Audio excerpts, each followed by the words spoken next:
think it's actually something that a lot of people don't really think about when they're setting their goals. I would say that the importance of compassion when setting your goals, or even like addressing time management and productivity and, all these different things that come along with figuring your life out, compassion is crucial because a lot of us are used to orienting towards our goals in a way that is really harsh and regimented, and in therapy speak you would call it hypervigilance.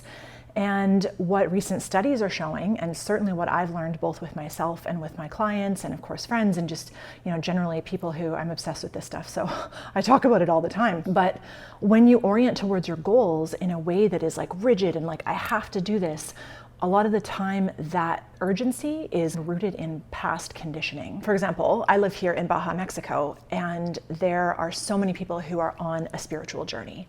And a part of that spiritual journey is like you either do a plant medicine or you do a breath session or you have a beautiful experience in nature and you decide to yourself, I want to make a change.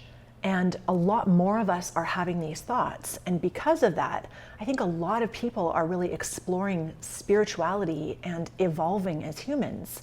So, and when I say evolving, I don't mean anything, like superficial and like whatever. I say evolving, like we're connecting more to love.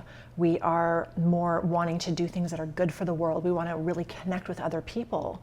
And that's so beautiful, and that's what we want, because we already know that the essence of a good life is spent in deep connection with others. But if we go back to the rigidity around goals and you take a look at that, if I'm approaching my goals in the old way that used to be rigid and I have to do this and there's all this pressure and blah, blah, blah, we're not taking our new selves into consideration. So if you're someone, most of my clients have done a ton of therapy, a ton of learning, a ton of courses online and meditation and yoga and all this good stuff. But if you're not factoring all of that growth that you've experienced as a human being into this next phase of goal setting, for example, we're in December right now, everybody and their dog is looking at their New Year's resolutions. And there's nothing wrong with that. What is wrong is that if you're approaching it in an old way, you're going to have the same results that you've already gotten. So with this new way of being around goals, it's crucial that you incorporate something like compassion. We work a lot with mindfulness in a very, very simple way. I think mindfulness is given this big abstract meaning, but really all it is staying present. Any moment in the day when I'm experiencing any kind of stress, I bring my attention to my breath immediately under my nose. That's the meditation that I teach and that I practice. It's called Anapana. And it has this way of bringing you back.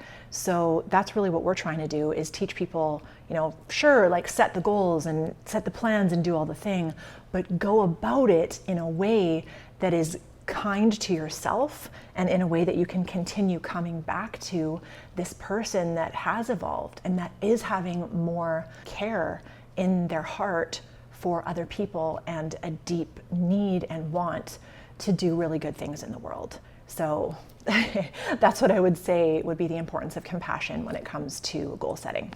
And also, there's the fact that when you're compassionate with yourself, your goals are totally different as well. Obviously what we just talked about, but they're more warm, they're more nurturing, they're more caring for yourself. And I think that's really important as well.